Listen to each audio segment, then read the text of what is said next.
तो इस वक्त की बड़ी खबर, ऑपरेशन सिंदूर इस वक्त भी जारी है। लेफ्टिनेंट जनरल राजीव घाई, एयर मार्शल ए.के. भारती और वाइस एडमिरल ए.एन. प्रमोद की साझा ब्रीफिंग में ये सारी जो बातें हैं सामने आई हैं। अभी भी फ्रंट पर आर्मी कमांडोज को फुल अथॉरिटी दी गई है। अगर पाकिस्तान की तरफ से किसी तरह का भी वायलेशन होता है तो उसका मुंह तोड़ जवाब दिया जाएगा। ज्यादा जानकारी के लिए वहां मौजूद हमारे सहयोगी उमा शंकर सिंह के पास चलते हैं। उमा, बहुत सारा ब्यौरा, बहुत सारी जानकारियां बारीकी से क्या हुआ उन 3 दिनों में सामने आ रही हैं, और सबसे बड़ी खबर तो यही कि ऑपरेशन सिंदूर इस वक्त भी जारी है। उमा जी बिल्कुल, देखिए सिक्टा ब्यौरेवार तरीके से उस पूरे घटनाक्रम को और पूरी जो डिटेलिंग है वो दी गई भारतीय सेना के अधिकारियों के द्वारा। अब साफ तौर पे ये कहा गया कि जो टेरर कैंप पे 7 मई को हमला किया गया उसको किस प्रिसाइज तरीके से हमला किया गया, और उसके अलावा न सिर्फ वो हमला बल्कि साथ ही साथ जब 9 मई को जो पाकिस्तान की तरफ से हमला किया गया भारत के ठिकानों पर, उसको कैसे नाकाम किया गया, और उसके बाद किस तरीके से जो पाकिस्तान के एयर बेसेस हैं उस पर हमला करके उसको नुकसान पहुंचाया गया, वो तस्वीरें भी इस प्रेस ब्रीफिंग में दिखाई गई। तो भारत ने जो एक सैन्य तरीका अपनाया पाकिस्तान के आतंकी कैंप को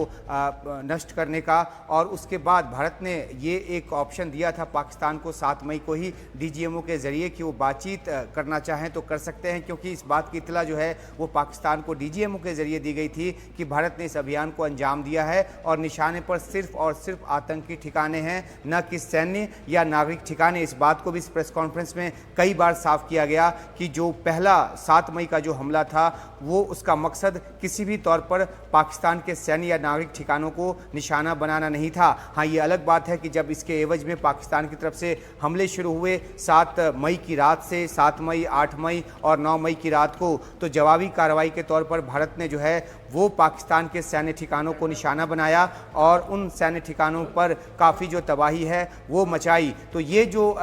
जानकारी है उसको विस्तार के साथ रखा गया। कई वीडियो क्लिप्स भी जो हैं वो दिखाए गए। हमारे साथ हमारे सहयोगी राजीव रंजन भी जुड़ रहे हैं, जो कि जिन्होंने कि इस प्रेस कॉन्फ्रेंस को पूरी तरह से कवर किया है। राजीव, इसमें जो सबसे बड़ी बात निकलकर सामने आ रही है, एक तो हम आपसे ये जानना चाहेंगे कि जब पूछा गया कि क्या भारतीय सेना ने कोई विमान खोया है तो उसका भी जवाब निकलकर सामने आया, वो आप दर्शकों को बताएं। देखिए, भारतीय ने वायुसेना का कोई विमान गिरा है कि नहीं गिरा है या नुकसान हुआ है कि नहीं हुआ है, ये बड़ी बात नहीं है। बड़ी बात जो यहाँ पर कही गई है कि हमने जो टारगेट जो दिया गया था, हमें सरकार जो टारगेट दिया गया था टेररिस्ट कैंप को डिस्ट्रॉय करने का, बर्बाद करने का, हमने उस टारगेट को अचीव किया और हमारे जो पायलट हैं वो हमारे पास सुरक्षित है। तो ये, और सबसे बड़ी बात उन्होंने यह भी बताई कि अभी ये ऑपरेशन चल रहा है और ऐसे मौके पर कई चीजों का ऑपरेशनल डिटेल का खुलासा करना ये अपने आप में ठीक नहीं है, मनोबल को लेकर और दूसरी चीजों को लेकर उसका कम से कम एनिमी को यानी दुश्मन को